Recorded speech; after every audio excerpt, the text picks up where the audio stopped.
Hello, everyone, and welcome back to Neptune's Child Tarot. Thank you all so much for being here, for your continued love and support here on the channel.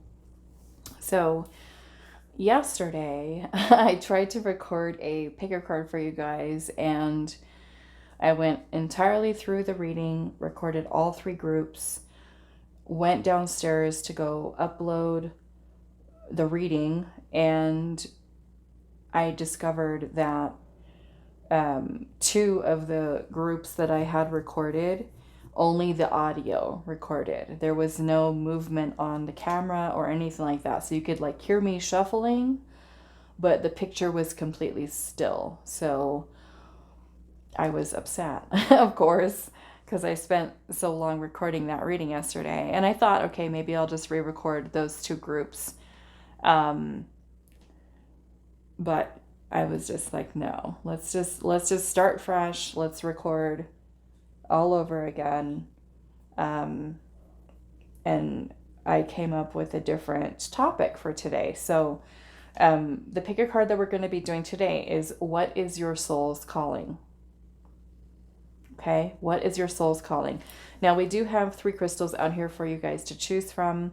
Group number one, you're going to be this cream crystal here. I'm not sure what the name of it is, but we've got that one here. Group number two, you're going to be Opalite. And then group number three, you're going to be this Fuschia crystal here. I actually feel like it's a dyed crystal. So that is the Fuschia one. Okay, so we're going to be adding in one of these cards to help you with making your choice. But if you already feel drawn to a specific crystal, you're more than welcome to skip ahead to the timestamp that'll take you directly to your reading. So, what is your soul's calling? So, group one with the cream crystal, what is your soul's calling? Group two with the opalite, what is your soul's calling?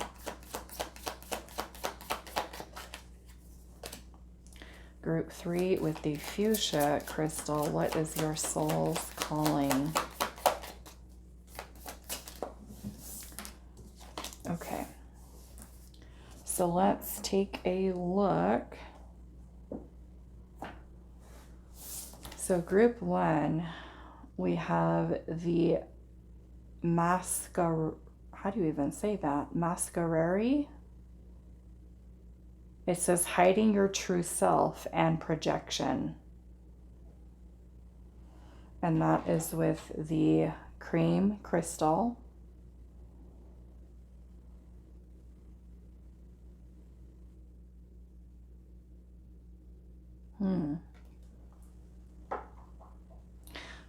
Group two, we have the botanist, and it says parenthood and legacy. And that is with the opalite.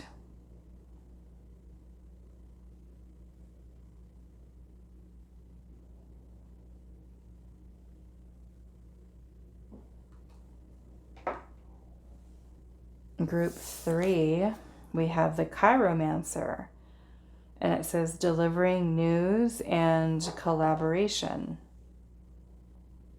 And that is with the little fuchsia crystal.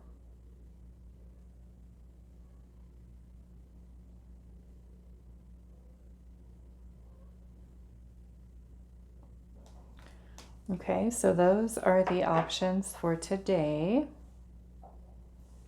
What is your soul's calling? Now, I do want you to keep in mind, not only is this a general reading, but your soul's calling can also change during the course of your lifetime.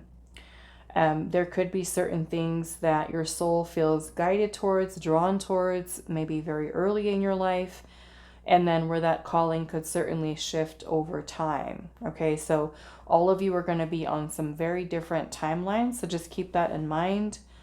If something doesn't really resonate for you, you're more than welcome to choose a different group. Go with wherever you do feel guided at this time. Okay, so what is your soul's calling? Group one, group two, group three, timestamps are down below, and I will see you all at your reading. hi, group one. So those of you that resonated with the Mascarari, it says hiding your true self and projection. And we can see here in this little card where there's these hands that are kind of painting a mask. Okay. Hiding your true self and projection. So this kind of feels like maybe at this point right now, you know, with your soul's calling, perhaps this is about authenticity. Okay. Discovering and being, embodying your most true self and not feeling that you have to be someone that you're not. You know, sometimes we do put on certain personas with meeting, connecting with certain people because we feel like this is more acceptable than this. And that is where we end up losing ourselves, where we lose our sense of self and we identify with what other people's belief systems are or societal expectations and feel that we have to portray ourselves a certain way, even if it is something that isn't really us.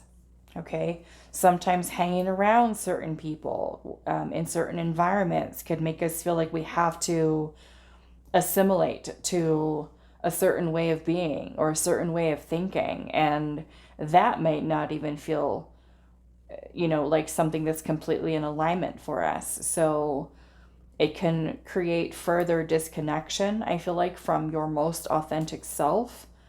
So we're going to see where this is going here, but we're going to pull some more oracle.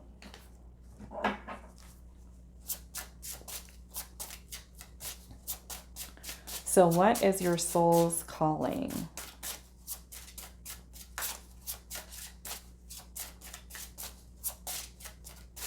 Now, I can't ignore that there are some hands here that are painting. So perhaps for some of you, this may even be feeling called to doing something with your hands, creating something.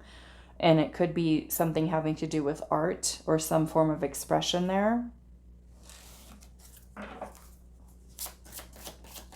What is your soul's calling? Group number 1. We have card number 37 with solitude. Okay. Now, solitude, this does remind me a lot of the hermit energy.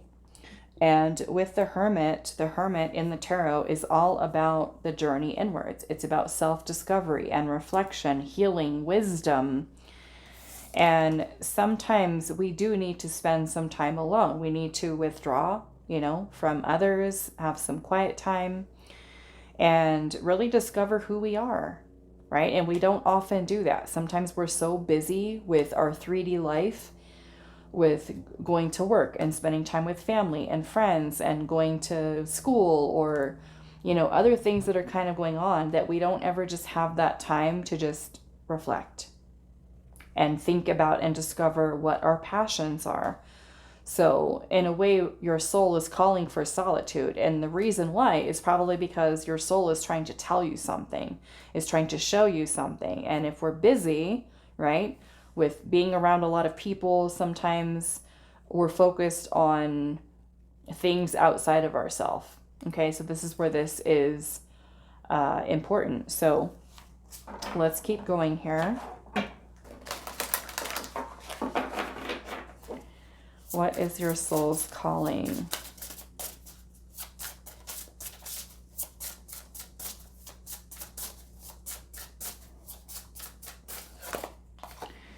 We have card number 20, time, and it says planning, making decisions, and also taking risks.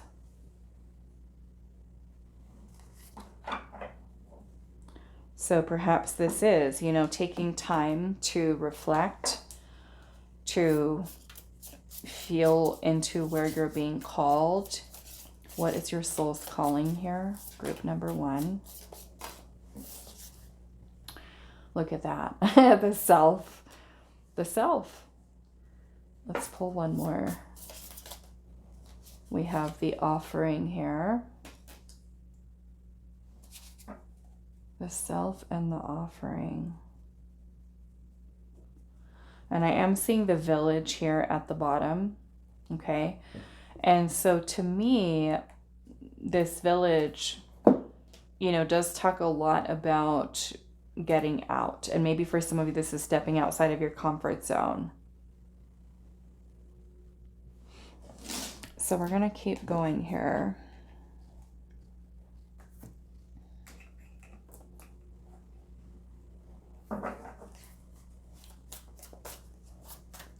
What is your soul's calling, group number 1?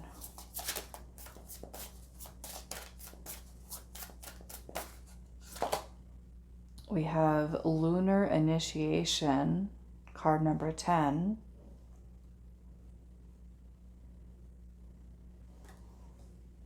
Lunar Initiation. Okay, so we'll read that in a moment, but I feel like I want to pull the tarot first. So let's do that. Also, number 20 is the Judgment card in the tarot. Judgment is about death, rebirth. It's about awakening. It's also about answering the call of the soul. Okay?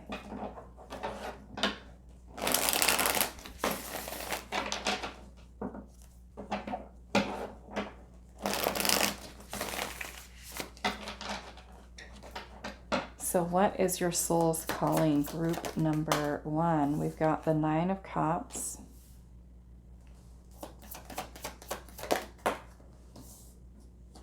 The Fool.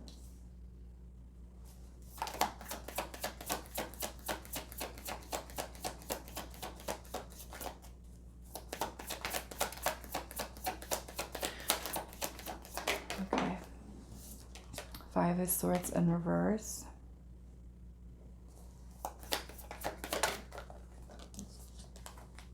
King of Cups,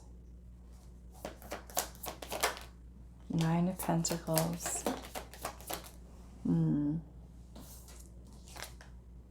Ace of Pentacles, and then we have the Hierophant here. Okay, now the 9 of Cups energy has to do with satisfaction, contentment, wish fulfillment. So, and then we have the King of Cups here, which also has to do with our emotions.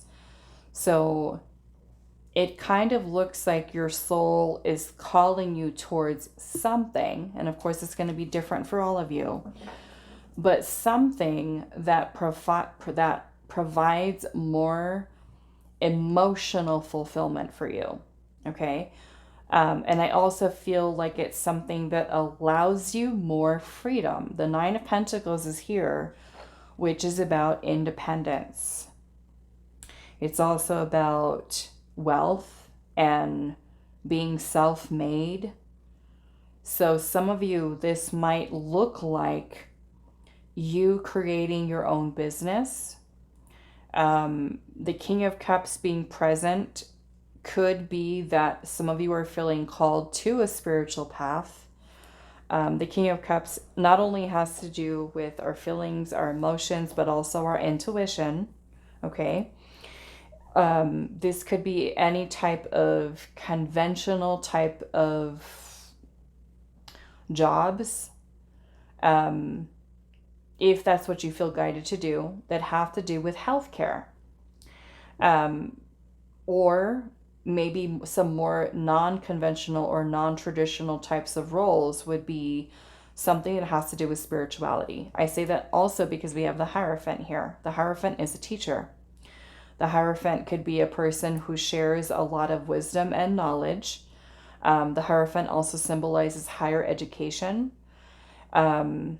teaching, learning, and the Ace of Pentacles is opportunity for a new beginning. It could also be for something that creates wealth, financial security, financial independence. The King of Cups types of conventional type of jobs that come to my mind are nurses, social workers, therapists, counselors, even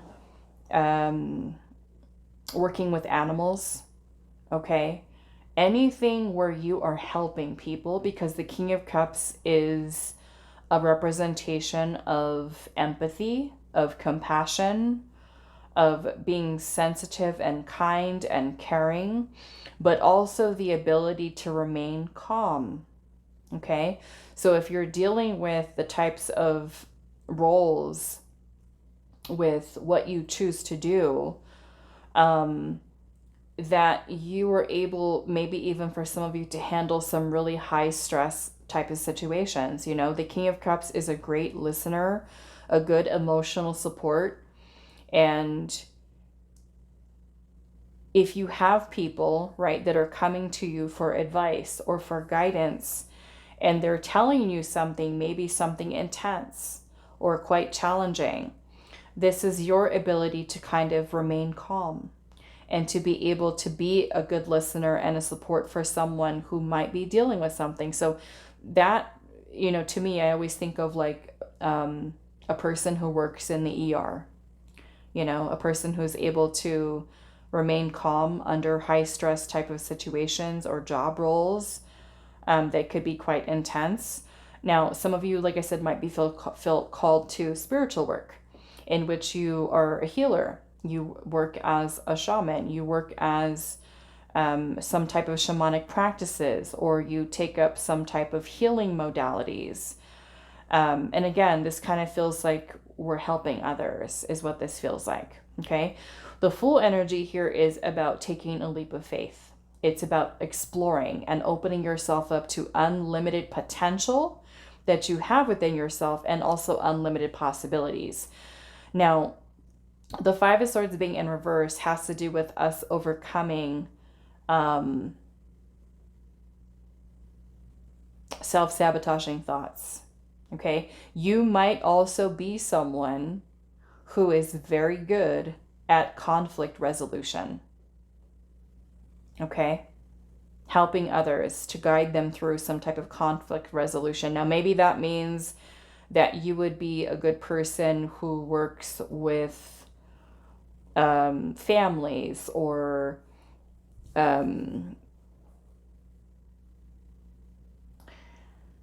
it's making me think of social work, okay? Because the Five of Swords can be an energy that is very challenging. Sometimes it is talking about mistreatment, okay? So you could be someone who helps to provide some kind of support, you know, in that way, to people who are in need of assistance in that way. So the other thing with the King of Cups is anything having to do with art, with music, with any forms of creative expression. Okay. Now, this may be that your soul is also calling for more wisdom and knowledge. Maybe that means studying. Maybe that means learning a new skill or learning something new. Okay. Like I said, the Hierophant is a teacher or even a mentor. Some of you could be mentoring others, teaching others. So I feel like I want to go into this lunar initiation now. That is card number 10. And it says the lunar initiation card invites you to tap into your intuition and trust your inner knowing. This oracle serves as a reminder to stay connected to the wisdom of your heart and the guidance of your inner voice. The moon encourages you to delve deep into the depths of your psyche to explore hidden truths and connect with the mysteries of the unknown. This journey is all about learning how to trust your gut instincts, so allow yourself to receive the gifts of your intuition by trusting in the divine guidance that is always available to you. It is a process that requires practice, patience, and a high level of self-awareness. In order to tap into this part of yourself, pay close attention to your thoughts, feelings, and sensations as you focus on quieting the mind. Remain in a calm and present state and open yourself up to the potential of what lies beyond the boundaries of logical thought. Listening to healing frequencies such as it says 210.42 hertz will attune you to the power of the moon. It is believed that this resonance is associated with the lunar cycles and has been found to have a positive and calming effect on both our physical and emotional well-being. Okay, and here's some rituals for those of you that like to do new moon things. I'm going to leave that open for you in case you want to kind of screenshot that and go back to that later. Okay, so a lot of this has to do with your own intuition, okay, which the King of Cups is mastery of the cups suit. The cups have to do with our feelings, our emotions, our intuition, and creativity. Okay, so I feel like I want to get a little bit more information on this offering here.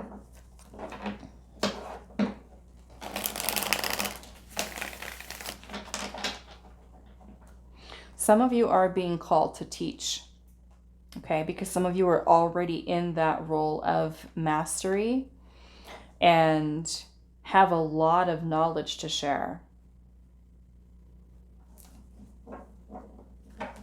So some of you, the soul's calling is teaching something. It doesn't necessarily have to be, you know, when we think about teaching as like math or science or something like that, but, you know, more or less could be something about your life, you know, that you're sharing. Let's see what this offering is here. Judgment, yeah. So the offering here is judgment. Judgment is answering the call of your soul. It's about awakening. It's also about making big decisions. It's kind of like an announcement from the universe to get our attention, to, you know, open ourselves up to what that soul's calling is. What is the offering here? The Chariot, which is moving forward. It is about, yeah, a lot of this is like this awakening energy here. The Chariot is about moving forward. It's about making progress. It's bringing your energy into balance, into alignment with what your soul's calling is. So it's an offering here to answer that call of the soul, which may include change, taking a risk, taking a leap of faith, and also releasing anything in your life right now, including old versions of yourself, releasing them, letting go of anything that does not serve you, that is not in alignment with your true self, right? Going back to this energy over here with hiding your true self and projection. I want to ask Spirit, how is this affecting you? Because it could certainly be keeping you on the wrong path, right? Or something that's not really resonant for you. So how is hiding your true self and projection affecting you? It affects your choices, the path that you choose. Okay. And we have the Nine of Swords energy here, which is a lot of worrying, a lot of stressing, a lot of anxiety, overthinking. The King of Pentacles also has a lot to do with the physical world. The Pentacles suit and the Tarot have to do with our material world. It has to do with our money, our job, our career, our finances, our health, the relationships that we have, right? So if we're hiding our true self, okay, that means that the job that we might have is not really going to be in alignment with us. The relationships that we're in, friendships that we keep, may not be in alignment with us. It may be that we don't truly have the security, stability that we desire.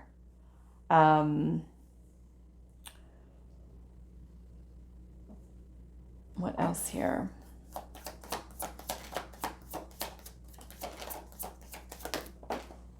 Hermit and the Sun. So we may end up, I mean, some of you might do well. You know, you might have a job that does provide a lot of financial stability and security, but you might have that feeling of like, this doesn't feel right.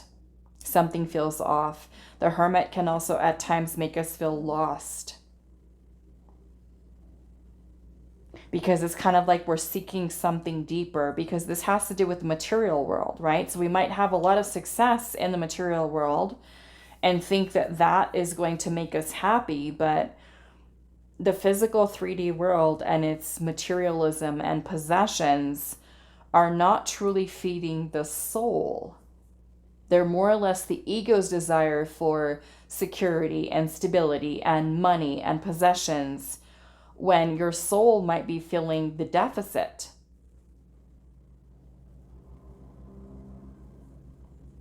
Okay? It can also affect your happiness, your success, joy.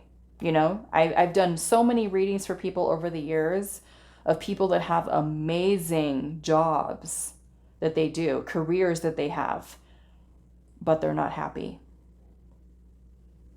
They don't feel fulfilled. And it's because it's more or less the career that we've chosen, or the job that we've chosen to do, is not in alignment with our soul. Sure, it makes money, it pays the bills.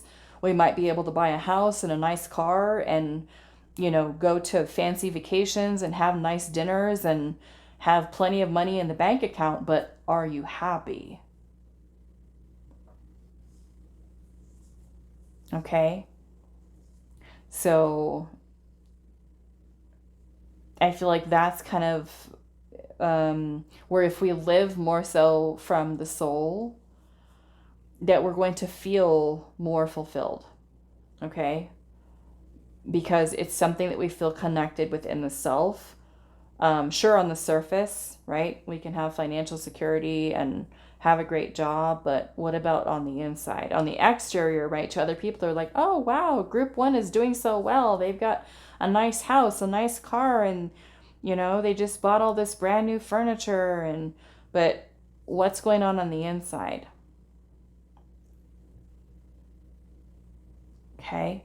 It may leave us feeling empty and feeling lost, without purpose, where we're just kind of like on autopilot, like, okay, here I go on my way to work, make the money, pay the bills, where we're just surviving, you know?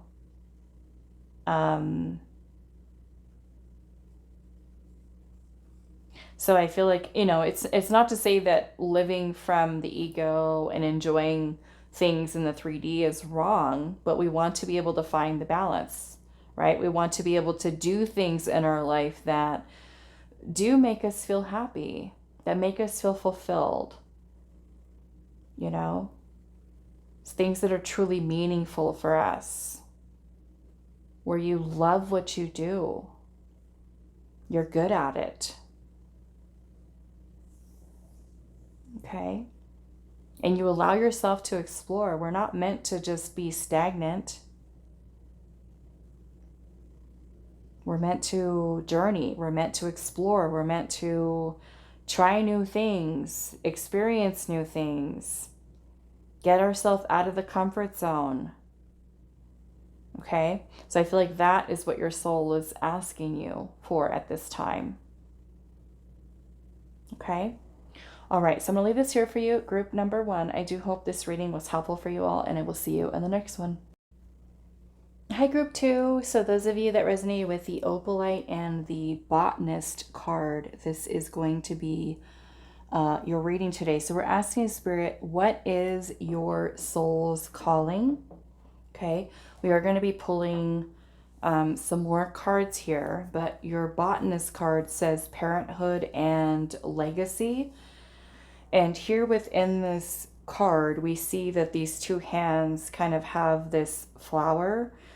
And a botanist is otherwise known as like a biologist, a person who studies plants and how they grow, and everything having to do with like photosynthesis and the DNA, things at a molecular level where they're really studying the science behind plants and how they grow and how they develop. And you can even have certain jobs that go along with research and agriculture, things of that nature, or even conservation. I think it's called conservation. But with parenthood and legacy, right, in the same way that we can understand and study plants and how they develop and how they grow in different types of environments, the same thing rings true for humans, right? And the types of upbringings that we can have. And when I look at this picture, to me, this almost feels like a very nurturing energy where those two hands are caring for the plant to help it to upbring it into really thriving. So we're going to see where this is going for you. And we're going to pull some more cards and see what your soul's calling is. Now, it doesn't necessarily have to be that you do feel called to becoming a botanist or a plant biologist. However, with parenthood and legacy, to me, this speaks a lot about your soul calling for you to nurture something. That doesn't have to be children, okay? It can be a creative project that you're working on. It could be a business that you're creating. Something that you are caring for, that you are nurturing, and maybe even called to do something where you are leaving behind a legacy of some kind. Okay? So what is your soul's calling? Group number 2.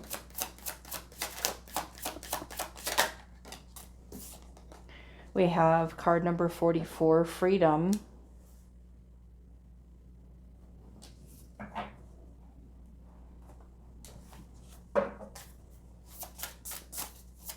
What is your soul's calling?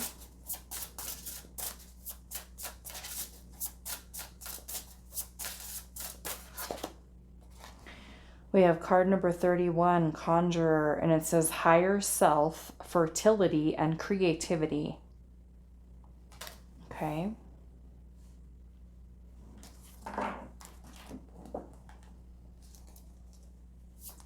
What is your soul's calling? We have the ring and the lover.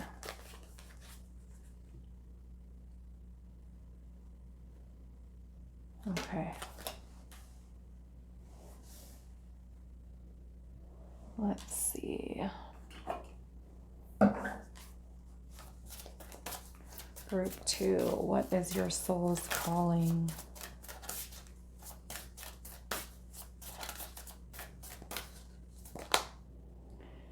We have avoidance of discomfort, number 29.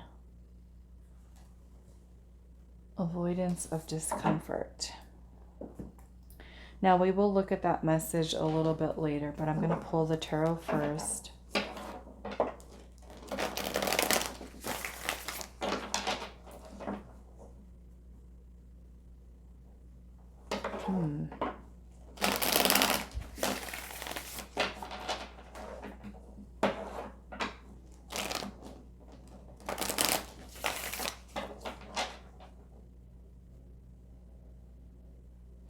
Some of you, I'm getting a soul's calling for more nurturing relationships in your life. Okay? Whether that is romantic partner or friendships.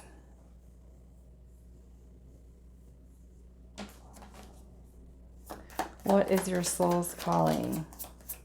Kind of like a deeper connection. Yeah, there's the lovers. The 8 of Swords.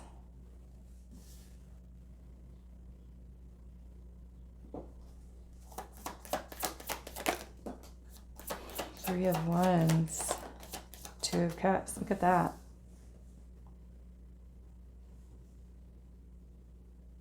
It feels like soulmate energy, divine counterpart, someone who you connect with on a deeper emotional level. The Three of Wands is about expectations, anticipation, waiting for something, longing for something.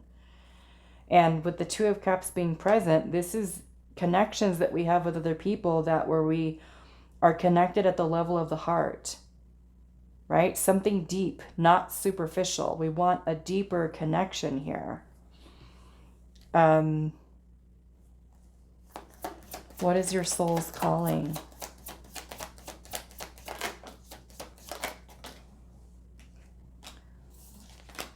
The Death card and the Five of Swords.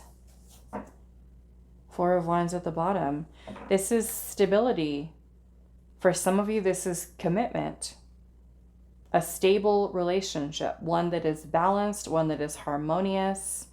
It may even be about marriage.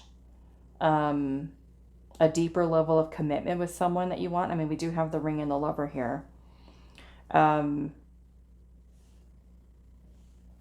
I feel some of you that are choosing this group may have had some very challenging relationships. You may have also been mistreated by people in the past.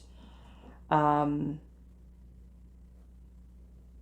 so that might make you feel a little bit defeated in the love department. Or even developing deep bonds and connections with others. Like I said, it doesn't necessarily have to be romantic in nature, because Two of Cups is a card about partnerships.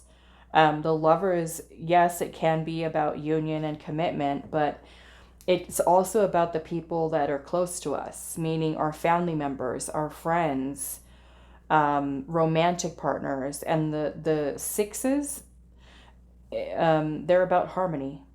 Okay, the Two of Cups is also about balance and harmony. So it kind of feels that your soul is really asking for change, for, you know, perhaps moving away from people that are toxic, that are mistreating you. Like if you're currently dealing with people like that, whether they're friends or romantic partners. The Five of Swords can be a card about betrayal. You know, being very defensive, having trust issues. It can be when we have been belittled, talked down to. It can also be when we have a lot of self-sabotaging thoughts, you know, about love, like everyone's going to hurt me, or, you know, the Eight of Swords is a lot of negative thinking and self-limiting beliefs. Some of you, it could be that you've lost faith in love.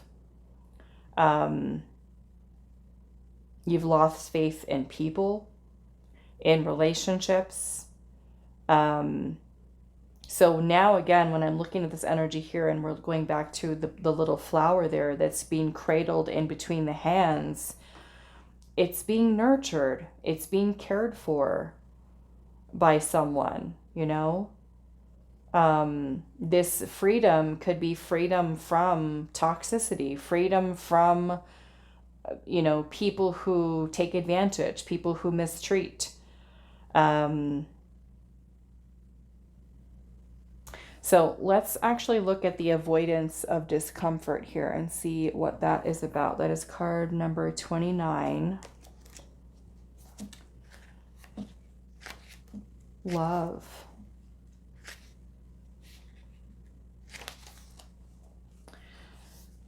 And to me, this is like genuine love.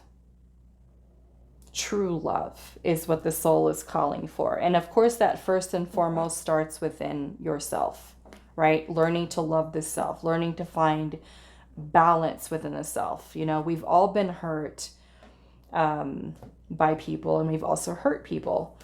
The Five of Swords can sometimes be when we have a lot of anger, a lot of resentment, a lot of trust issues.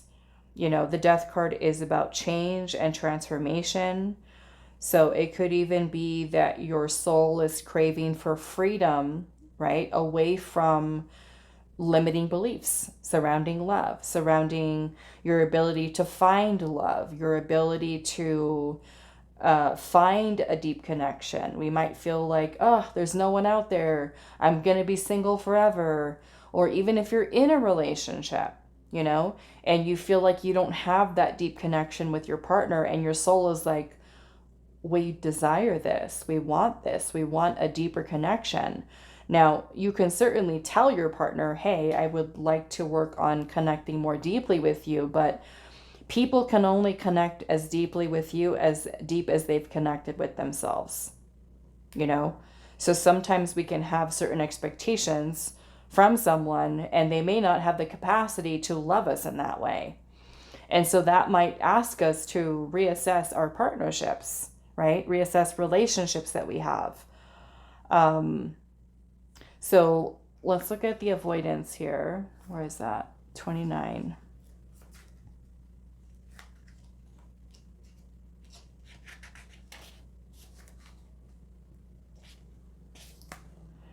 Okay, so it says the avoidance of discomfort is a natural human instinct, one that can provide us with a sense of safety and security. When we are faced with a new challenge or difficult situation, our innate instinct is to avoid it. Can be incredibly overpowering. In some cases, if our resistance towards it becomes too extreme and we never seem to challenge ourselves, it can have profound and damaging effects. The act of avoidance is often harder than facing the discomfort itself.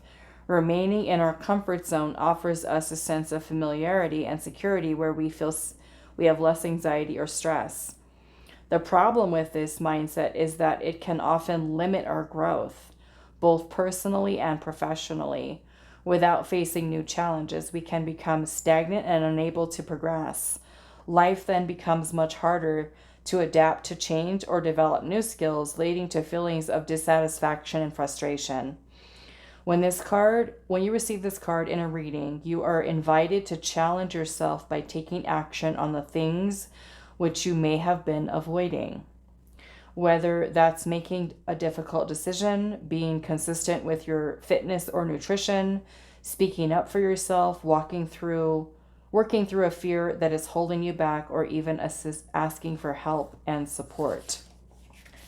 If you find it difficult to regulate challenging emotions, then this is your sign to step out of your comfort zone, as the act of discomfort can be one of your greatest teachers. It may seem scary at first, but the risk is often worth the effort. Trust yourself and take that leap of faith. You never know where it could land you or lead you. Okay, so those of you that may have been hurt, right, in the past and might have some issues with trusting people and being vulnerable, you know, now I know that I've altered my Lover's card here, but without the alteration, they're both standing there not wearing anything. And that truly shows a certain level of vulnerability that's there between the two of them in that Lover's card. So, like I said, first and foremost, we have to connect with ourselves, right? And we cannot have true deep connection with someone unless we are vulnerable. Now, that doesn't mean that we don't protect ourselves and use discernment and things of that nature, but we have to open our heart up, right? Even though when we open up to someone new, you know, there is that potential of getting hurt. But we can't be stuck in that kind of mindset of what if this happens? What if that happens? That could certainly cause us to miss out on some opportunities. So I do want to do a little bit of clarifying here.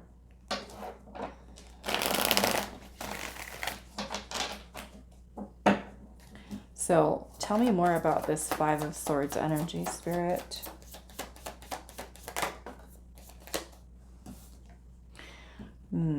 The Lovers is a choice card. Okay, it's about making a decision, a choice of the heart. So, you know, even though we may have experienced some not so great things in the past with people, romantic friendships, and partnerships that we've had, doesn't mean that we can't look to the future in a positive way. Okay, so this might even include changing the mindset. We've got the Nine of Wands energy here, which is a very wounded and weary energy, but it also says a lot about our resilience as a person. The Queen of Swords is here, which I like, because the Queen of Swords is about discernment. It's about learning to have boundaries, learning to protect yourself, right? So we can still have that vulnerability, but we're also observant. We're smart about it because we have been hurt in the past. So we pay attention, right, to the red flags. We learn to read people well. We learn to observe their words, observe their actions, and learn how to speak up for ourselves, find our voice, defend, protect, speak clearly, honestly, authentically.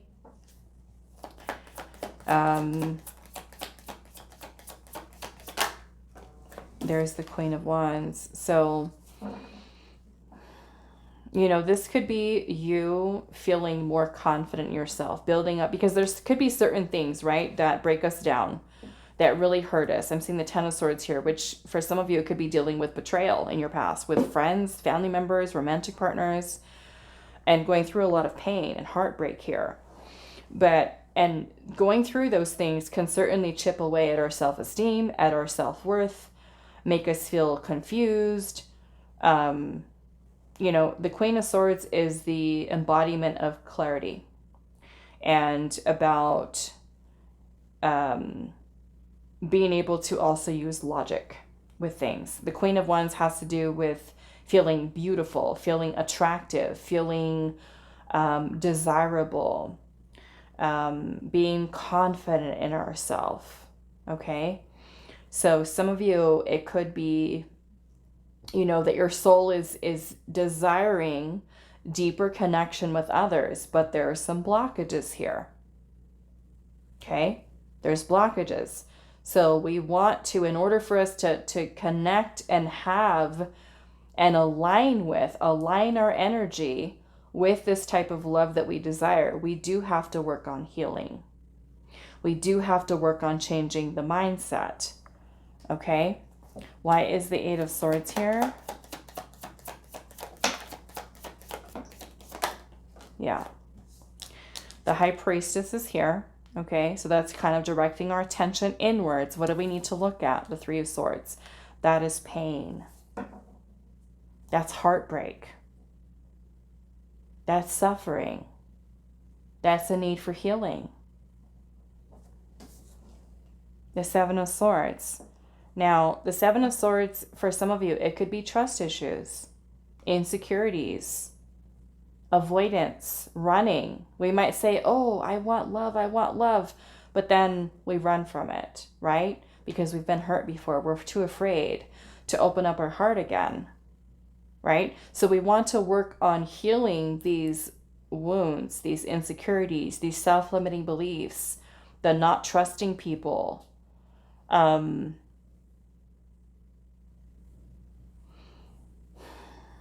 Sometimes some of these things that we've gone through they're quite painful, right? And this card is talking about avoiding the discomfort.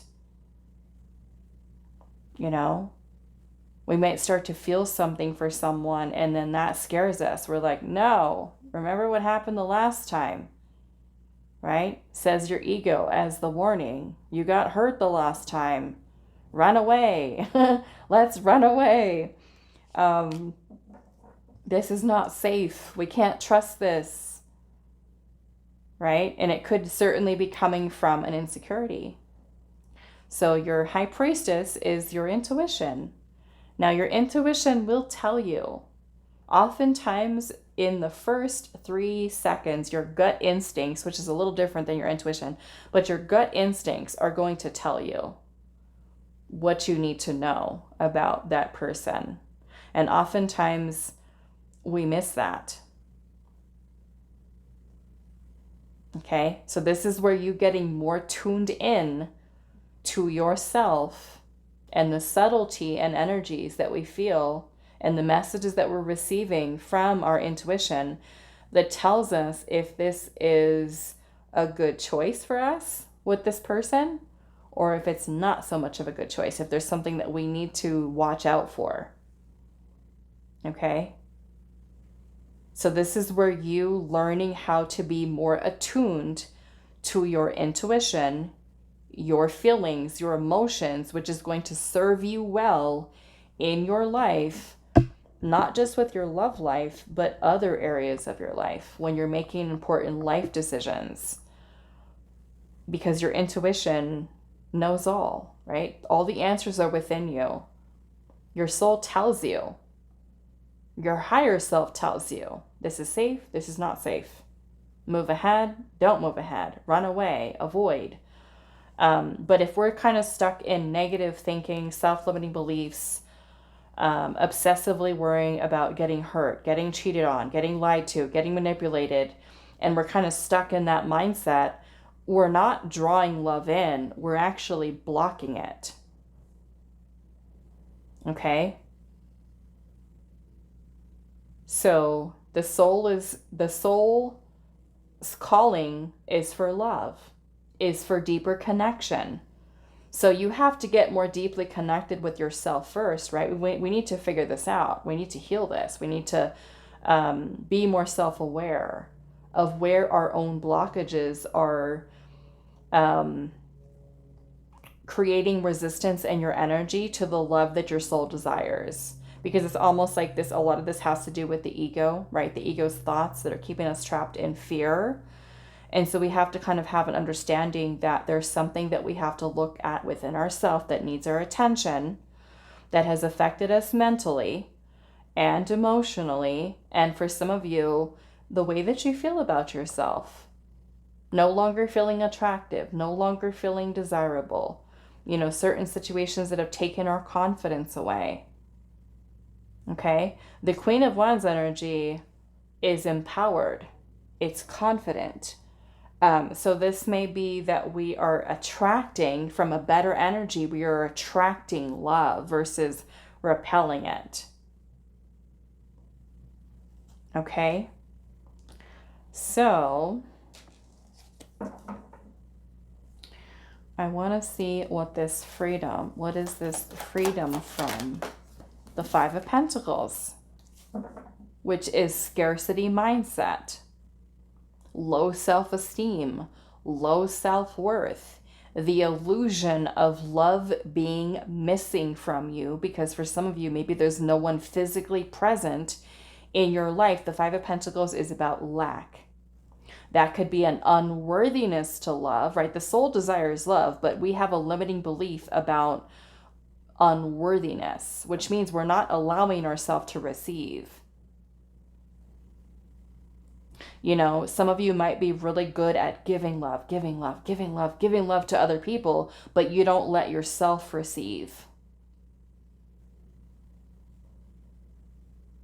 That could even be staying in situations with people who do not meet your needs, right? People that are not in alignment with you.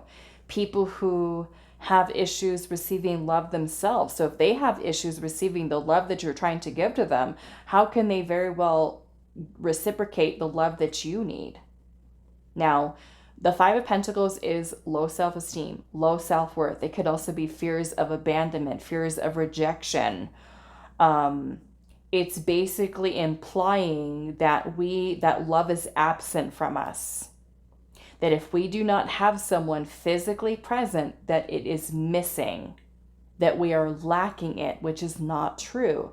This is an illusion of the ego, of the 3D, right? Your higher self is the embodiment of love.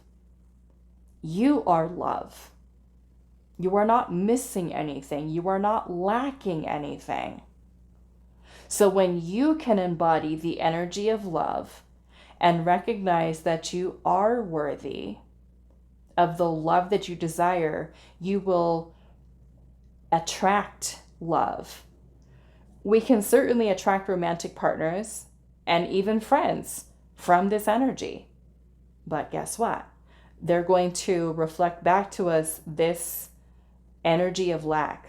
So if we have a limiting belief that says, everyone always leaves me, everyone always lies to me, everyone always avoids from me, I'm always connecting with people who are emotionally unavailable, we attract people based off of what our psychological wounds are. So if we have a belief system that says everybody lies, everybody cheats, everybody abandons me, everybody rejects me, you're going to attract that kind of energy into your life. Right? And it only, what it's doing is it's only kind of solidifying the belief system that you have to say, oh, look, see, here they are again. Another person that's abandoned me. So we want to change that belief system. Freedom from the energy of lack is what your soul wants, so that you're able to transform, right, away from those self-sabotaging thoughts, from these old wounds that this is attached to, and create new thoughts, new thought forms that support love. So freedom from what?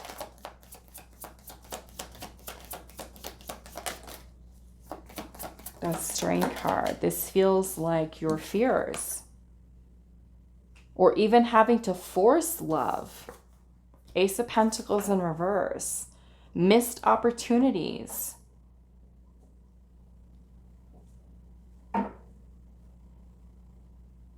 You know, freedom from people, situations, connections that are not really offering you something tangible. This could even be staying in situations where you end up taking less than you're deserving of. Having the strength to let go of those because it's not enough. Okay? The ego might be like, I want this, I want this, I want this, even though it could be a person who avoids us, a person who abandons, a person who ghosts you, a person who lies, a person who manipulates, a person who mistreats you, and you're just like, keep going, keep going, keep going. Maybe they'll change, maybe they'll change, maybe they'll be different, maybe they'll love me. If I love them harder, maybe they'll love me. No. No. We have the strength to walk away from things that are not aligned, and to admit what your needs are and know that you're worthy of them.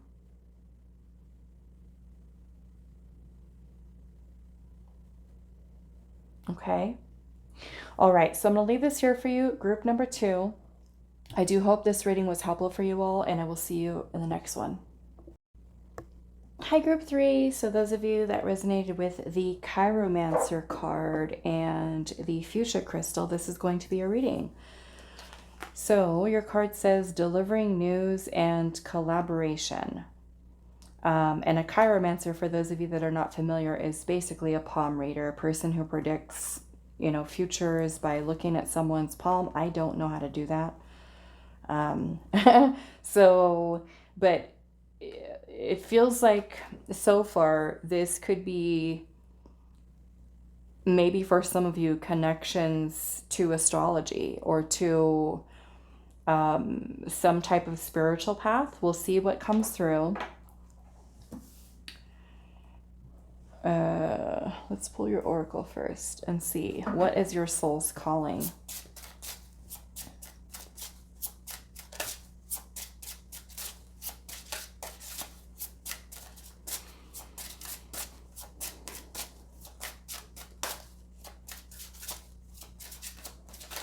Is your soul's calling, group number 3. We have card number 34 with grounding.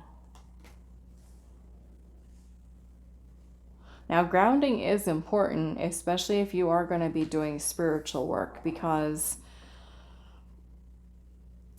you need to silence the mind. you know, in order to receive things intuitively with whatever your spiritual gifts might be. So yeah, we're going to keep going here. Let's see what else is coming through. What is your soul's calling?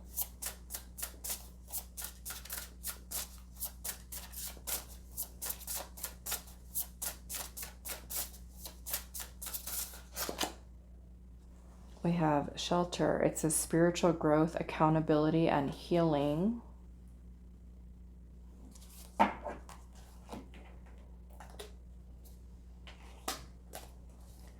Group number 3, the medallion. Should I take all of these?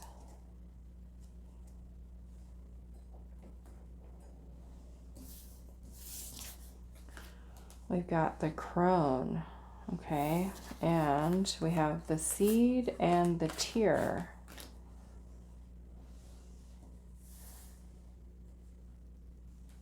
The crone. The crone is a very wise energy. Now, for those of you that do, you know, resonate with the term mother, maiden, crone, crone energy is extremely wise, and the wisdom is something that we can have not only over the course of this lifetime, but over the many past lives that you may have lived. Okay, for those of you that do believe in past lives. But, you know, you could certainly be someone who has been through a lot in your current lifetime, experienced many different things, challenging, painful, traumatic, and have some important things to share, a lot of knowledge about, okay?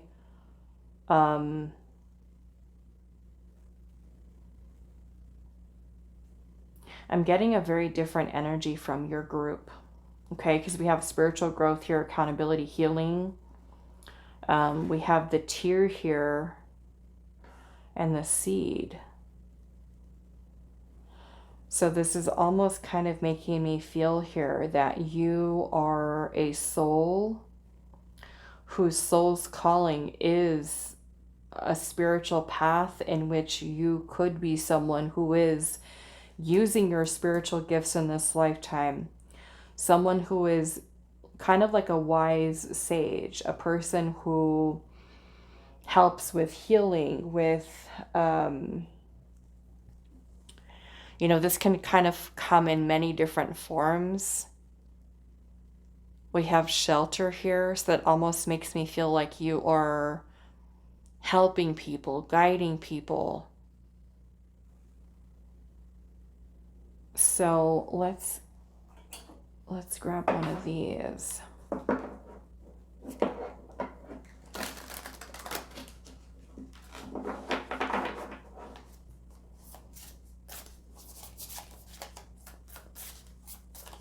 You know, you could even be someone who helps others to achieve certain goals. You could inspire people.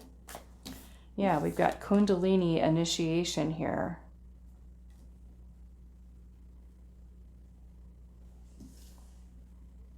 Okay.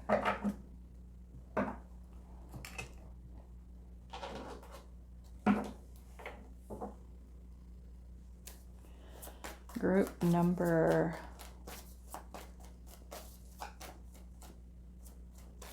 3.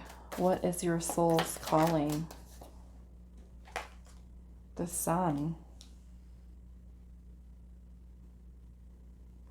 This could be a card about enlightenment.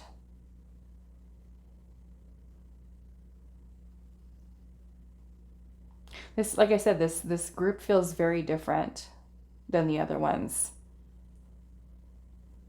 This is very spiritual.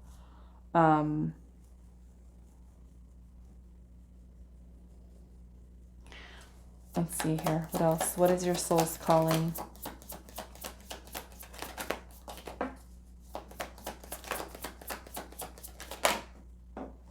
There's the Empress. The Hierophant makes sense. The Hierophant is a teacher. a mentor. Some of you may be feeling called to work with women and children, women or children, or even with divine feminine energy. So you could even be someone who's educating women, teaching women in some way. This kind of looks like with the seed here, with the tear, it almost kind of feels like you're helping people almost to kind of get to the root of the source of pain.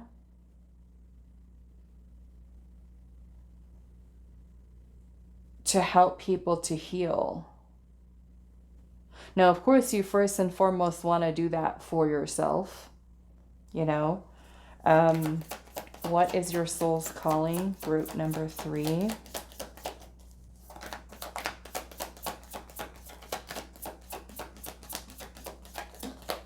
The Devil.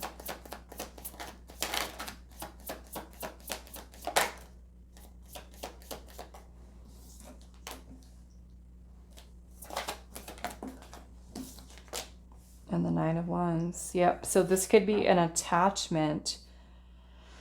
An attachment here to old stories, old timelines, old wounds. The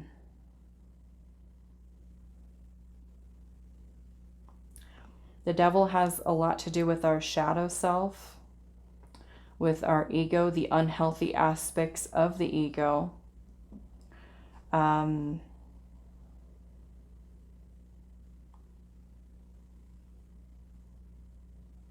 Some of you might even have a lot of knowledge from your, maybe your, like I said, maybe your own personal life with certain patterns of behavior. The Devil can even talk about addictions. So this, I mean, that could even go into some kind of counseling, some form of counseling. Maybe teaching some kind of course. The Nine of Wands is a very wounded energy, okay? Oftentimes when we've gone through something energetically that's been pretty intense and heavy, that has made us feel very wounded, that has taken a lot of our energy. But with the Sun being present, not, like I said, not only is this about enlightenment, it's about joy, happiness, success. It has a lot to do with our solar plexus, which is confidence. And when this Kundalini initiation, you know, the Kundalini energy is something that starts in the root chakra and travels upward through, all the way through to the crown. And it's something that truly helps us to release a lot of, especially working with this divine feminine type of energy here. And I'm seeing the Lovers at the bottom. You know, the Lovers is about union. And the Strength card is also here with the Three of Swords. So the Three of Swords is pain. It's suffering, heartbreak. And it's also a call for healing. Now, the Strength card is also having to do with the ego, but this has more to do with inner strength. It has to do with overcoming our fears, right? Where a lot of the fears that we have, we're kind of bound to, restricted by, limited by, where certain experiences, traumas, things like that keep us stuck in suffering. We can't change, you know, what has happened in terms of what has caused us pain, but we can choose not to suffer. We can choose not to let that be something that limits us. And so the Strength card is about gentleness, kindness, compassion, courage, bravery, to calm our fears or to help us to overcome them, to also help us to get under control any type of impulsivity, you know, where we end up making some not so good choices for ourselves. This is where we learn how to master the ego in a beautiful way, to help it, because the ego is part of us, right? It's never going to go away. And we can, throughout our lifetime, develop some very unhealthy aspects of the ego, traits, behaviors, where we can become a person who feels the need to be possessive or controlling or dominating or manipulative, lying, being deceitful, because of certain experiences we've had where maybe we had to become that version of ourselves in order to survive our environment. But the Strength card is about you learning to rein in your power, which the Strength card also is solar plexus energy. It's Leo. This is also confidence. So in a way, with the Lovers being present, Lovers is union. It is union, I feel like, first and foremost within yourself, but it could also be that you are guiding others towards finding union, okay, within themselves, really working on healing the divine feminine energy. I like this. So let's look at this Kundalini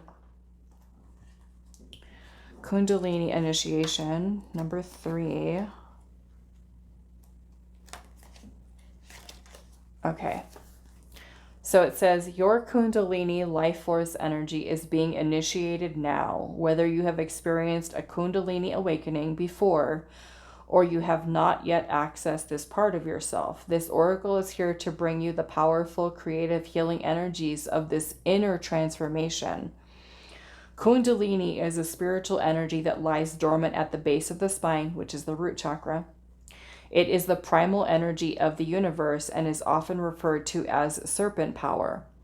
The serpent is an ancient symbol of fertility and is often associated with the divine feminine, creative life force. Due to their ability to shed their skin, snakes are often seen as a symbol of rebirth, healing, and transformation. When the Kundalini is activated, a physical and emotional surge of energy rises from the root chakra through each energy center within the body, opening up the initiate to the possibility of heightened spiritual awareness and profound physical healing. Kundalini initiations can manifest in a variety of ways, ranging from physical sensations such as tingling or heat through the body, to increased clarity of thought, feelings of bliss, or a sense of connectedness to the divine and oneness of all beings. They can range from subtle waves of energy to a powerful, intense experience. Some people may witness deep emotional releases of trauma, while others may have intense, altered states of consciousness or spiritual downloads. The effects of Kundalini energy can vary and are dependent on a number of factors, including our state of mind and the amount of inner work that we consciously choose to do. When you draw this card in a reading, you are being called to open up your chakras whilst focusing on activating the release of this powerful Kundalini energy. This can be achieved through a variety of practices such as meditation, Kundalini yoga, movement, chanting, breath work, or even through the use of sacred plant medicines like ayahuasca. It can be achieved through energy practices such as shamanic healing, Reiki therapy, or shiatsu. In order to fully access this divine life force energy, it is important to first cultivate a sense of openness and receptivity. Taking the time to relax and clear your thoughts is key to allowing the energy to flow freely through you. By taking the time to create a sacred space and an open environment for yourself, you can harness this energy and take advantage of its healing power. Once this level of openness has been established, the next step is to connect with your body. This could include anything from focusing on your breathing to listening to the sound of your heartbeat. By connecting with yourself in this way, you are more likely to be receptive to the Kundalini energy. As it starts to move, be sure to remain present and aware of any physical sensations, thoughts, or emotions that may arise. Finally, take time to ground yourself. Then give thanks and gratitude for the energy that is being released. Engaging in practices such as somatic dance will help you ground deeper into your internal flow. Okay, so we have messages here about the 7 chakras, which are the 7 main energy centers in the body: the root, the sacral solar plexus, the heart, the throat, the third eye, and the crown. Okay. So like I said, your group feels very different than the other groups. And we're asking, what is your soul's calling? Like I said, you might feel called to step onto that path of guiding others, but we want to first and foremost do this for ourselves. It feels like your soul is calling for you to tap into this spiritual part of yourself through your own healing, your own inner work, moving beyond the limitations of the ego, connecting in with your divine feminine energy, working on feeling feelings such as joy and happiness and abundance and beautiful things in your life versus the ego's attachment to suffering, right? The ego, the unhealthy aspect of the ego basically says, you can't heal. You'll never let this go. You'll never get over this. Where the higher self, your true self, knows that pain and suffering is an illusion and it's a concept of the 3D world. Now, that's not to say that what you've experienced is not real. It certainly is. But the ego limits us in that it feels attachment to that past pain or trauma, which makes it difficult for us to free ourselves and embody our most authentic self, our higher self, which is without, right, the suffering. This is releasing ourselves from that and learning to master our own energy, which takes practice. It takes determination. It takes commitment and dedication to becoming a better version of yourself. We do have to take accountability for our own healing, right? It's not our fault most of the time that we've been through certain things and certain things have happened to us. We have all certainly been in a position where we've also hurt other people with things that they have to heal from. So overall, this can certainly be a time for getting deeper into your spiritual practices, self-discovery, connecting with the divine feminine energy of creation within, working with opening up and clearing your chakras. Just like this message was saying, the different things that have been quite helpful. There's also a lot of creators on YouTube that have, meditations, sound bowl healings, people that do a lot of light language on YouTube, people that do a lot of beautiful ceremonies and things like that. You can also check on other social media accounts for different ceremonies or classes or workshops that you can take, and building a sense of even joining spiritual community, meeting new people that are like-minded, people that are also on that same path of healing and about studying and learning. And the Empress and the divine feminine energy is all about learning to love yourself, learning to accept yourself exactly as you are, learning to feel worthy, learning to feel attractive and desirable. It's about being body positive. It's about nurturing yourself, caring for yourself. Sometimes that means reparenting ourselves, depending on what type of experiences that we've had in our past. So we're taking accountability for our own healing, getting control back of our life, and also connecting to those deeper aspects within yourself and connecting to the wisdom, that wise crone that lives within all of you. Okay? All right, so I'm going to leave this here for you, group number 3. I do hope this reading was helpful for you all, and I will see you in the next one.